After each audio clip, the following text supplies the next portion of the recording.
What?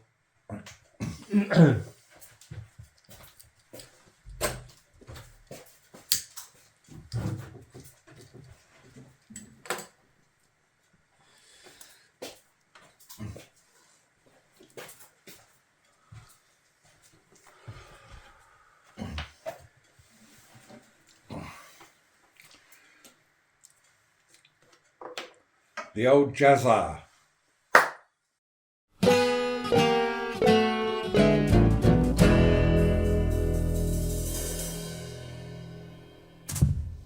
Right, this is a 1951 guitar built in Germany. I can't remember who built it. I do know, but I can't remember. We'll stick the name on the screen a bit later when we've done our research. So professional we are. This belonged to a childhood friend of mine. His name was Stephen Hodson, and he used to live in the same town as me. He lived opposite my grandmother when we were growing up. And he was a cello player, but he bought this guitar. He must have bought it in late 60s. And it was my dream was to own this guitar, which was in this beautiful case. He used to get it out, strum a few chords, and I thought that's what I wanted to do when I was, I don't know, I was probably 10 then. He was older than me.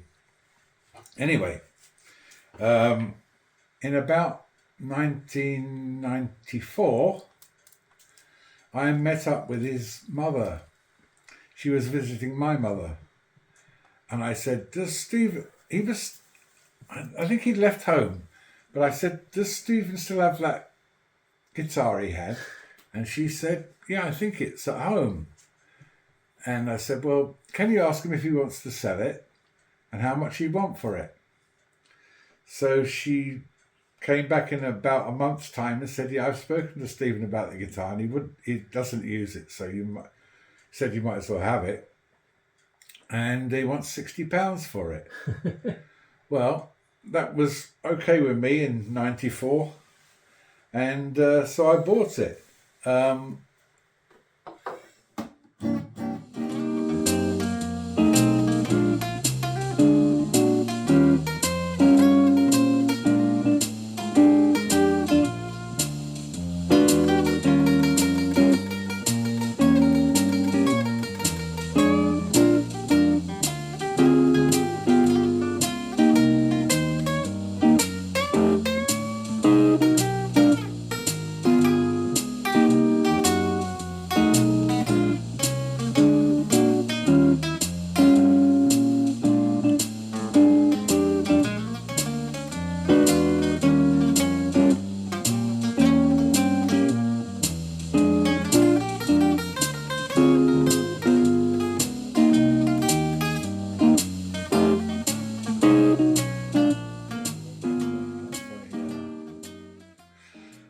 When I got it, the action wasn't great, and there's no truss rod.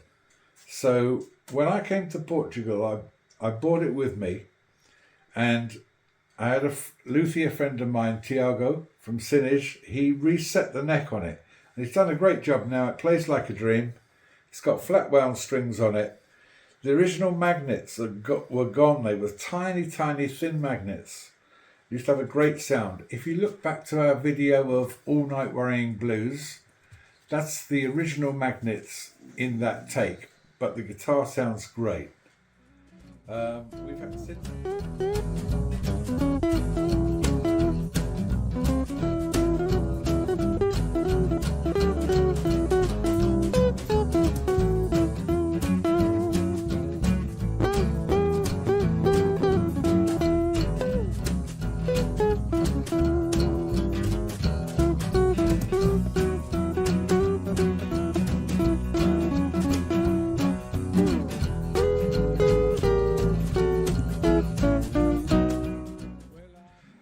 We've had since had to replace the magnets because they just weren't, the output had got so low in them that it wasn't really picking up anything except buzz. So we put new magnets in, and now the sound has changed slightly. But if you fiddle with your amp a bit, you can still get it. Anyway, that's the story of this one. I use it a lot on recording now, just acoustically, for a second acoustic guitar doing the rhythm tracks. But it's a beautiful thing. There are some pictures of it when Tiago finished working it. I'll working on it, and I'll put those on as well. Just a quick video. I just picked this up from Tiago, who has a company called Undead Guitar Works, and he's basically rebuilt the whole thing for me. It's 1950s guitar built in Germany by a guy called Wolfgang Huttel, I think they call it. They say Huttl, and he's done a lovely job cleaning it up, refret, the net reset because the action was very high, and it's just a beautiful thing. That's 70 years Yeah. of guitar. Fuck.